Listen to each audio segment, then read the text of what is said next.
হ্যাঁ, আপনাদের মতো যারা আহলে হাদিস এবং সালাফি আছে তারা বড় শিরক বড় বেদাত থেকে অনেকটাই মুক্ত, কিন্তু পূর্ণাঙ্গ শতভাগ তাওহীদের অনুসারী নয়। কিভাবে এটা আপনাকে বুঝিয়ে বলি যে কেমনে আপনি পূর্ণাঙ্গ শতভাগ তাওহীদের অনুসারী নন। ঠিক আছে, আপনি কবর মাজারে গিয়ে সিজদা দেন না, তাবিজ কবজ ব্যবহার করেন না, কিন্তু এই আপনি বিড়ি সিগারেটে আসক্ত। তাহলে যখন আপনি বিড়ি সিগারেটে আসক্ত তখন আপনার ইলাহ ওই বিড়ি সিগারেট। আমি বলিনি, আল্লাহ নিজে কোরআনে বলেছে যে তার নফস ইলাহু হাওয়া, তার ইলাহ হচ্ছে তার নিজের অন্তরের কামনা। ঠিক আছে, আপনি কবরকে ইলাহ মানেননি, কিন্তু ইলাহ তো আপনার নিজের নফসকে বানিয়ে রেখেছে। ইলাহ তো কোনো অবৈধ প্রেমিকাকে বানিয়ে রেখেছে, ইলাহ তো টাকার নেশাকে বানিয়ে রেখেছে, ইলাহ তো ক্ষমতার নেশাকে বানিয়ে রেখেছে। ওই টাকার জন্য আপনি সব করতে পারেন, হালাল হারামের বাস বিচার নাই। ওই ক্ষমতার জন্য আপনি সব করতে পারেন, ওই নারীর জন্য সব করতে পারেন, মনের প্রবৃত্তি পূরণ করার জন্য সব করতে পারেন। তাহলে তো আপনি শতভাগ তাওহীদপন্থী নন।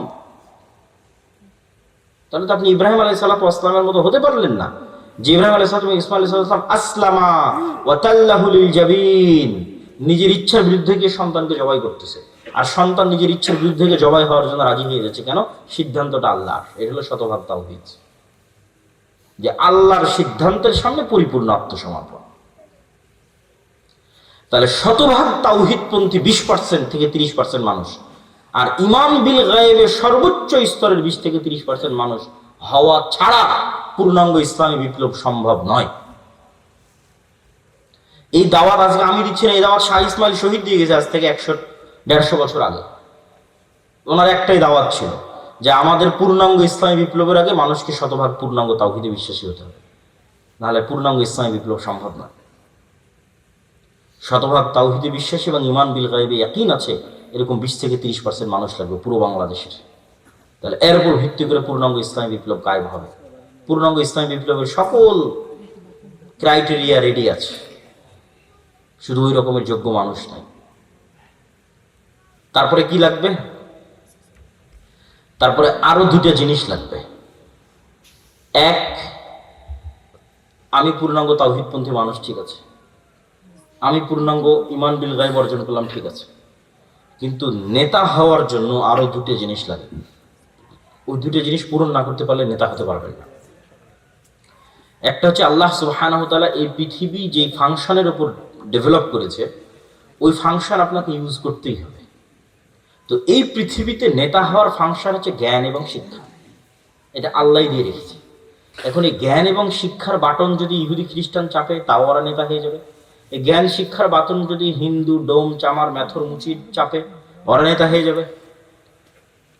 আল্লাহ কখনো তার রুলস ভাঙেন না। এখন এই নাটোর, এই এলাকার নাম কি?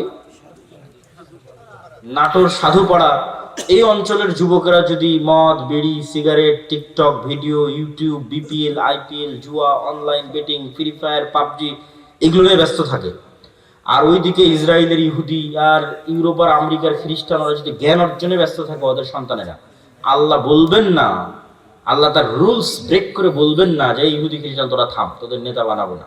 আমার নাটোরের কিছু মদখোর জুয়াখোর বান্দা আছে ওদের নেতা বানাবো, এইটা আল্লাহ করবেন না। নেতা হতে হলে গোলামীর জিঞ্জির আপনাকে নিজে হাতেই ভাঙতে হবে, সেটা জ্ঞান এবং শিক্ষা। জ্ঞান এবং শিক্ষায় সর্বোচ্চ স্তর অর্জন করার চেষ্টা ছাড়া নেতা হওয়ার আর কোনো রাস্তা পৃথিবীতে নাই। নেতা হওয়ার এই রাস্তা আল্লাহ নির্ধারণ করেছে। তলুতকে আল্লাহ বলছেন বাস্তাতান ফিল ইলমি ওয়াল জিসম, যে আমি তলুতকে বানু ইসরাইলের নেতা বানিয়েছি, জ্ঞানে বড় তাই, জ্ঞানে বেশি তাই। আদমকে ফেরেশতা এবং জিনের উপর শ্রেষ্ঠত্ব দিয়েছি, জ্ঞানে বেশি তাই। আল্লাহ সুবহানাহু ওয়া তাআলা নিজের রুবুবিয়্যত এবং উলুহিয়তের চ্যালেঞ্জ দিয়েছেন তার জ্ঞান দিয়ে, সবার চেয়ে অসীম জ্ঞানের অধিকারী তিনি। তাহলে শক্তিশালী হওয়ার নেতা হওয়ার রাস্তা জ্ঞান, যে গ্রহণ করবে সেই নেতা, আল্লাহ বাধা দিবেন না। আর মুসলমান যদি গ্রহণ না করে কি করার বলেন? কিছুই করার নেই। তাহলে 3 নম্বর রাস্তা হচ্ছে জ্ঞান অর্জন করতে হবে। 4 নম্বর রাস্তা সত্যবাদিতা এবং ন্যায়পরায়ণতায় অটল থাকতে হবে, পাহাড়ের মতো। যেটাতে আলোচনা শুরু করেছি যে 2 নম্বরই ধোঁকাবাজি, এগুলো যে গণতন্ত্র এবং সুদ থেকে আসে, ওটার বিপরীতটাই হচ্ছে সত্যবাদিতা ন্যায়পরায়ণতায় অটল থাকা, ওসমান হাদিদের মতো। কিন্তু মুসলমানদেরকে আমরা ইসলামটা বুঝাতেই পারলাম না। বাংলাদেশের OC, DC, SP, AC land, sub registrar, সচিবালয়ে কত সচিব বসে আছে। আমরা তো বাহির থেকে তো এসে আর আমাদেরকে গোলাম করতেছে না, আমাদের লোকজনই তো গোলাম, বাংলাদেশের নাগরিকেরাই তো গোলাম, বাহির থেকে এসে গোলাম করতেছে না তো। এই সমস্ত পদে যারা বসে আছে এরা টাকার কাছে বিক্রি হয়ে যায়, অথচ এরা সালাত আদায় করে, এরা হজ করে, এরা উমরা করে, এরা মসজিদ মাদ্রাসায় যে কমিটি, বিশেষ অতিথি, প্রধান অতিথি, এরা সবাই আছে, কিন্তু নিজ চেয়ারে যখন বসতেছে তখন 2 নাম্বারই করতেছে। তাহলে এরা কি মনে করেছে? এরা মনে করেছে ঠিক আছে, আমি সচিবালয়ে বসে এসিল্যান্ড, সাব রেজিস্ট্রার যা আছে সব হয়ে যত পারি 2 নাম্বারই সুদ ঘুষ দিয়ে টাকা ইনকাম করব, আর নামাজ পড়ে হজ করে আর দান করে ওটাকে মাফ করে নেব। নাউজুবিল্লাহ। তাহলে আমরা হুজুররা এটা বুঝাতে পারিনি, আলেম ওলামা বুঝাতে পারিনি যে ইসলাম কি। এটা তো মুনাফিকই, শুধু মুনাফিক, তার অন্তরে তো ইমানই ঢোকেনি। তার সালাত কি, তার সিয়াম কি, তার হজ কি, শুধু মুনাফিক। রাসূলুল্লাহ সাল্লাল্লাহু আলাইহি ওয়াসাল্লামের স্পষ্ট হাদিস, ইযা তুমিনা খানা, তাকে যে আমানতের দায়িত্ব দেওয়া হয়েছে ওটার খিয়ানত করে যে মুনাফিক, ওর অন্তরে ঈমান ঢোকেনি। লা ঈমান লিমান লা আমানাতা লাহু। তাহলে মুনাফিকের হারাম টাকার, দুর্নীতির টাকার কিসের ইবাদত? বরং ওর উল্টাটা, ও যদি কোনো বড় ইবাদত নাও করে, কোটি কোটি টাকা দান নাও করে, তাহাজ্জুদের রাতের সালাত নাও আদায় করে, হজ নাও করে, শুধু ওর যে চেয়ারে বসে আছে ওসি, ডিসি, এসপি, মন্ত্রী, সচিব, এসিল্যান্ড, এই চেয়ারে চুল পরিমাণ অন্যায় না করে, তাহলে এদের হজের চেয়ে, এদের রাতের তাহাজ্জুদের সালাতের চেয়ে এবং অন্যদের কোটি কোটি টাকা দানের চেয়ে সে শ্রেষ্ঠতম নেকির অধিকারী হবে। রাসূলুল্লাহ সাল্লাল্লাহু আলাইহি ওয়াসাল্লাম বলেছেন, সাবআতু ইউযিল্লুহুমুল্লাহ ইয়াওমা লা যিল্লা ইল্লা যিল্লুহু। 1 নম্বরে ইমামুন আদিল। 7 শ্রেণীর যারা বিশেষ আল্লাহর ছায়া পাবে, এখানে সবাই আছে, নামাজি আছে, দানবীর আছে, সবাই আছে, কিন্তু 1 নম্বরে জায়গা দেওয়া হয়েছে পদে বসে ন্যায়পরায়ণ যে। ও তো এমনি সবচেয়ে বড় নেকির কাজ, ওর জন্য তো এমনি জান্নাত। ও তো আল্লাহর গুণে গুণান্বিত হয়েছে। আল্লাহ যেমন বিচারের আসনে বসে শতভাগ ন্যায়পরায়ণ, আল্লাহ যেমন রাজত্বের আসনে বসে শতভাগ ন্যায়পরায়ণ, আল্লাহর মহৎ গুণ হচ্ছে আল্লাহ ন্যায়পরায়ণ। আল্লাহ জুলুম করেন না। ইন্নী হারামতু যুলমা আলাইয়া। মানুষ হয়েছে আল্লাহর গুণে গুণান্বিত হতে পারে। আল্লাহু আকবার।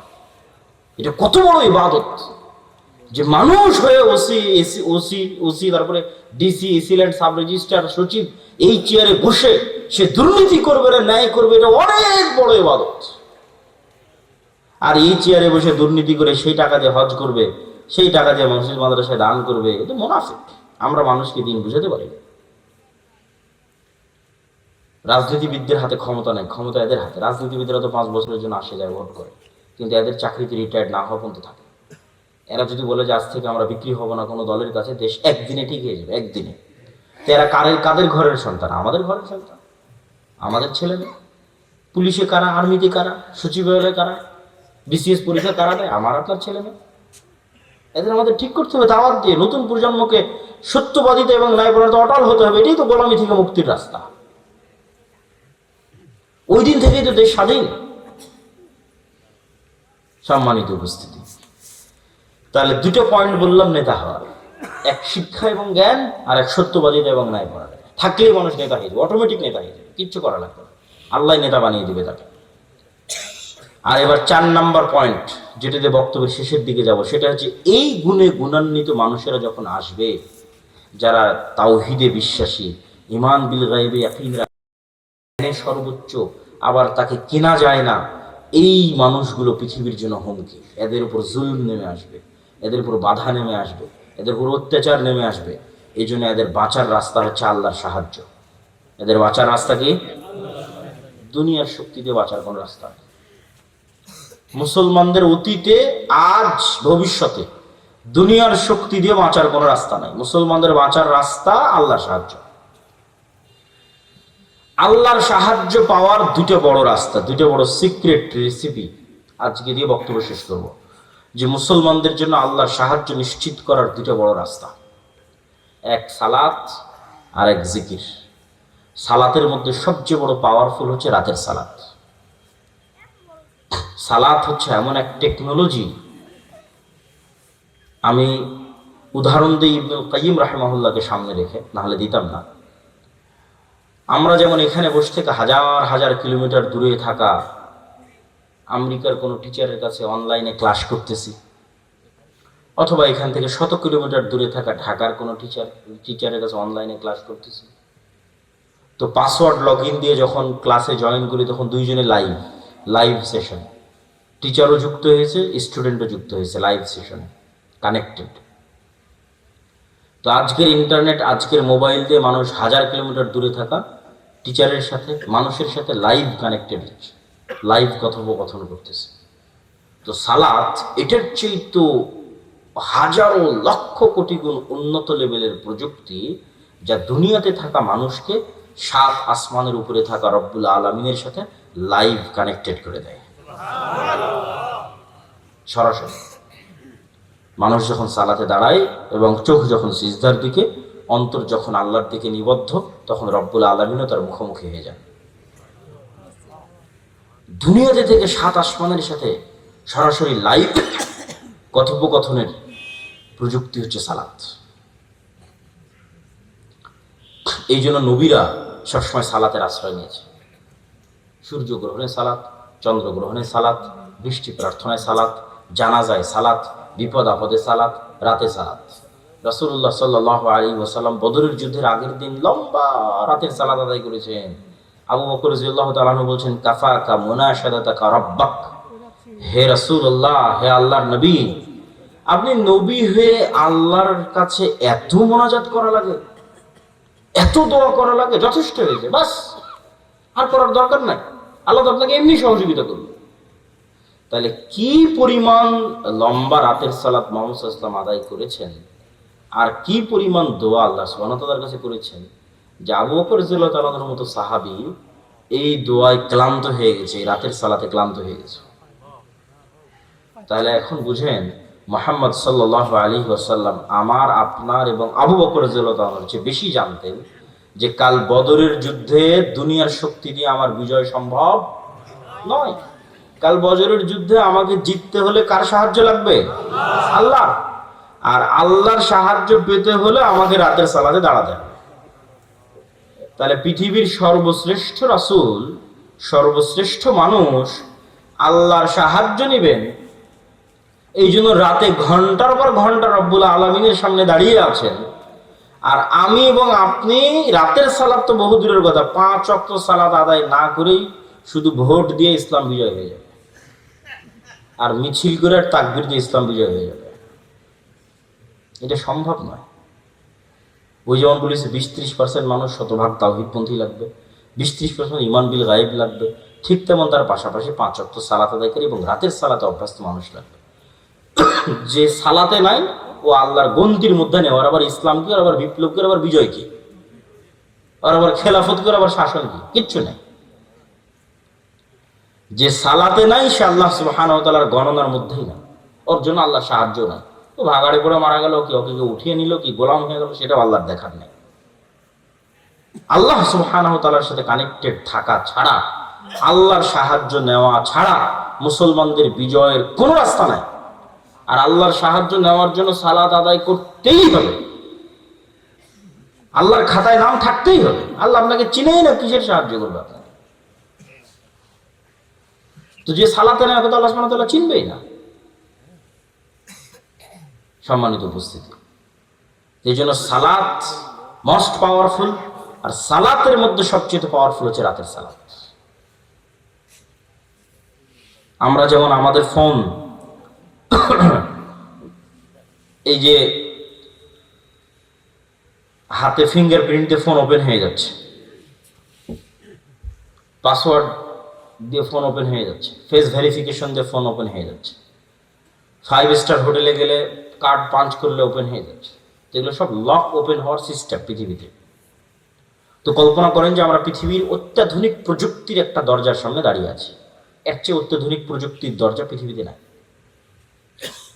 ওই দরজা ওপেন করতে হলে বিভিন্ন varieties type of password use করতে হয়। যেমন নির্ধারিত সময় আসতে হয়, নির্ধারিত সময় ছাড়া খোলে না।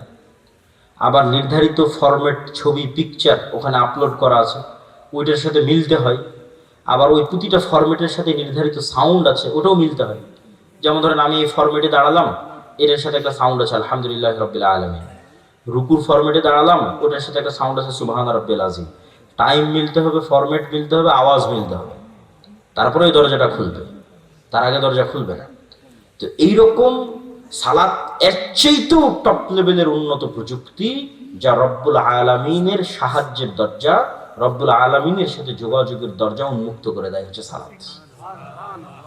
এই সালাত ছাড়া আমাদের বাঁচার কোনো রাস্তা নেই, সালাত ছাড়া আমাদের উদ্ধার হওয়ার কোনো রাস্তা নেই।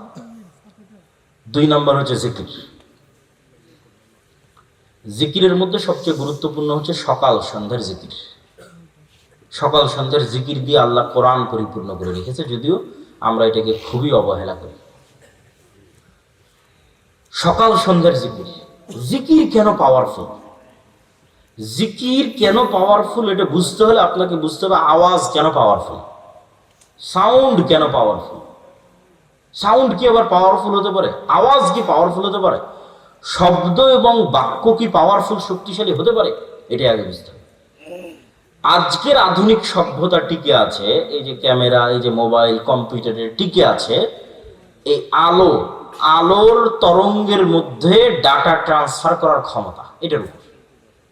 আমি এখানে বলতেছি, আমার এই কথাটা আলোর মধ্যে দিয়ে এই মোবাইল হয়ে, নেটওয়ার্কের টাওয়ার হয়ে আমেরিকায় গিয়ে এখন বাজতেছে, ইউরোপ, সৌদি, কুয়েত, কাতার, ঢাকা, রাজশাহী থেকে এখনই বাজতেছে।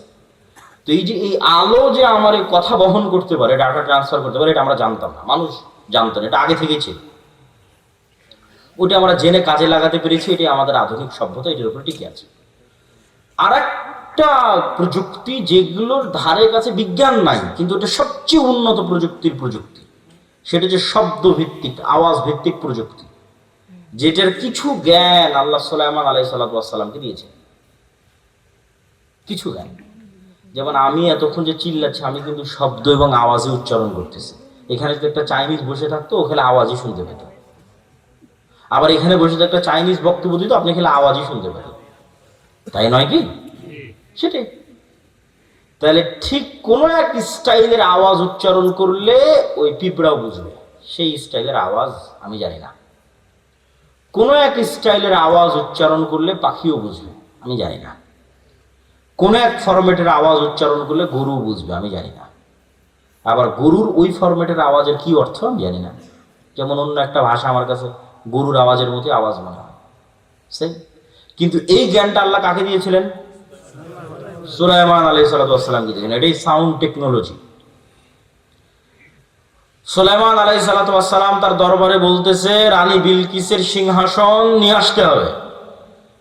ক্বালা ইফরিতুম মিনাল জিন, ইফরিত নামক জিন দাঁড়িয়ে বলল, আমি এই সিংহাসন নিয়ে আসবো, আপনি যে বসে আছেন এই বসে থেকে দাঁড়ানোর পূর্বে সিংহাসন নিয়ে আসবো। এই কথা সুলাইমান আলাইহিস সালামের পছন্দ হয়নি। সুলাইমান আলাইহিস সালাম আরো দ্রুত চান। আল্লাযী ইনদাহু ইলমুম মিনাল কিতাব, তখন আরেকজন বলল, ওই আরেকজন জিন না মানুষ তা কোরআনে উল্লেখ নাই। কোরআনে এভাবে উল্লেখ আছে যে যাকে আল্লাহ কিতাবের জ্ঞান দিয়েছিলেন সে বলল। যাকে আল্লাহ কিসের জ্ঞান দিয়েছিলেন? কিতাবের জ্ঞান দিয়েছিলেন, সে বলল চোখের পলক পড়ার পূর্বে রানী বিলকিসের সিংহাসন আপনার সামনে উপস্থিত হয়ে যাবে। আল্লাহু আকবার।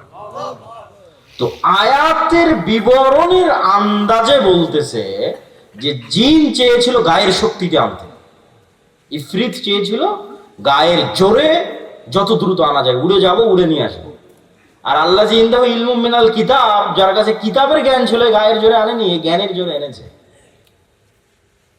আমি মনে বুঝাতে পারলাম না কথা, কি আমার বুঝতে পারছেন? কোরআনের ধারা বিবরণীতে বোঝা যাচ্ছে যেই লোক চোখের পলকে নিয়ে আসলো, এ গায়ের জোরে আনেনি, কিসের জোরে এনেছে? জ্ঞানের জোরে। সে জ্ঞান কি? কিতাবের জ্ঞান। কিতাবের সে বিশেষ জ্ঞান কি? কিছু কিছু মুফাসসির লিখেছে যে কিতাবের জ্ঞান হচ্ছে লাউহে মাহফুজের বিশেষ কিছু জিকির তার জানা ছিল। বলেন আল্লাহু আকবার। আল্লাহু আ'লাম। কিন্তু জ্ঞানের উপর ভিত্তি করে সেই কাজটা করেছে। তো বিশেষ কোন সাউন্ড, বিশেষ কোন জিকির যেটা ব্যবহার করে সে চোখের পলকে ওই সিংহাসনকে ওখান থেকে উঠিয়ে সুলাইমান আলাইহিস সালামের কাছে নিয়ে, সেই জ্ঞান কিতাবের জ্ঞান, বিশেষ কোন কিতাবের জ্ঞান তার কাছে ছিল। তো sound most powerful all over the world, সবচেয়ে পাওয়ারফুল। আল্লাহ সুবহানাহু ওয়া তাআলা পৃথিবী ধ্বংস করার যে সিস্টেম তৈরি করেছেন, সেই সিস্টেম আওয়াজ ভিত্তিক। ইসরাফিল বাঁশিতে ফু দিবে, আওয়াজ তৈরি হবে, সে আওয়াজে আসমান জমিন নক্ষত্র গ্রহরাজি সূর্য চন্দ্র সব ভেঙে চৌচির হয়ে যাবে। আল্লাহ সুবহানাহু ওয়া তাআলা মানুষকে পুনরুজ্জীবিত করার যে সিস্টেম তৈরি করেছেন, ওটা আওয়াজ ভিত্তিক। ফেরেশতা জিন মানুষ সব যখন মারা যাবে, কতদিন এভাবে মৃত অবস্থায় থাকবে আল্লাহ ভালো জানে। কুল্লুমান আলাইহা ফান ওয়া ইয়াবকা ওয়াজহু রাব্বিকা যুল জালালি ওয়াল ইকরাম। তারপরে যখন আল্লাহ জীবিত করতে চাইবে, ইসরাফিলকে তৈরি করে ইসরাফিলকে বাঁশি দিয়ে ফু দিতে বলবে, আর আওয়াজে মানুষ কবর থেকে জীবিত হয়ে হাঁটতে থাকবে। আওয়াজ খুবই পাওয়ারফুল, কিন্তু ওই আওয়াজের জ্ঞান থাকতে হবে যে কোন আওয়াজ পাওয়ারফুল, কোন শব্দ পাওয়ারফুল। তো আল্লাহ সুবহানাহু ওয়া তাআলা উম্মতে মুহাম্মাদীকে সবচেয়ে বড় পাওয়ারফুল জিনিস দিয়ে দিয়েছে, যেটা মূসা আলাইহিস সালামের লাঠির চেয়ে পাওয়ারফুল, যেটা মূসা আলাইহিস সালামের পাথরের চেয়ে পাওয়ারফুল, যেটা বানু ইসরাইলের তাবুত কোরআনে আছে দেখবেন। এই তাবুত এখন এই ইহুদিরা খুঁজে পাগলের মতো, কোথায় সেই তাবুত? এরা মনে করে যে এই মসজিদে আকসার মাটির নিচে তাবুত রাখা আছে। ওই তাবুত একটা বাক্স, যে বাক্সে মূসা আলাইহিস সালামের লাঠি ছিল, যে বাক্সে মূসা আলাইহিস সালামের ওই পাথর ছিল, যে পাথর থেকে 12টা ঝর্ণা তৈরি হয়েছিল, ঠিক আছে, মূসা আলাইহিস সালামের কাপড় চোপড় ছিল, এরকম আরো কিছু মুজিজা সম্বলিত জিনিস বিভিন্ন নবী রাসূলের এই তাবুত নামক বাক্সের মধ্যে ছিল। যে যুদ্ধে ওরা এই তাবুত বাক্স নিয়ে যেত, ওই যুদ্ধে ওদের বিজয় হয়ে যেত। ওই বাক্সরা হারিয়ে ফেলেছে, ওই বাক্সরা এখনো খুঁজতেছে। তো ওই তাবুত বাক্সের চেয়ে আর ওই মূসা আলাইহিস সালামের লাঠির চেয়ে আর ঈসা আলাইহিস সালামের হাতের মাধ্যমে যে মানুষ জীবিত হয়ে যেত, সেটার চেয়ে মোস্ট পাওয়ারফুল জিনিস হচ্ছে এইটা। কি জন্য? এটা সরাসরি আল্লাহর নিজের আওয়াজ। বলেন আল্লাহু আকবার। কোরআন সরাসরি আল্লাহ সুবহানাহু ওয়া তাআলার নিজের সাউন্ড, আল্লাহর শব্দ, আল্লাহর বাক্য, যা জিবরাইল হয়ে মুহাম্মদ সাল্লাল্লাহু আলাইহি ওয়াসাল্লাম আমাদের পর্যন্ত পৌঁছেছে। আল্লাহু আকবার। আর আল্লাহ সুবহানাহু ওয়া তাআলার শব্দ এবং বাক্যের চেয়ে পাওয়ারফুল কিছু নাই পৃথিবীতে। সব অসম্ভব সম্ভব হয়ে যাবে। এই জন্য শ্রেষ্ঠতম জিকির হচ্ছে কোরআন। পৃথিবীর সব অসম্ভব সম্ভব করা সম্ভব আল্লাহ সুবহানাহু ওয়া তাআলার জিকির দিয়ে।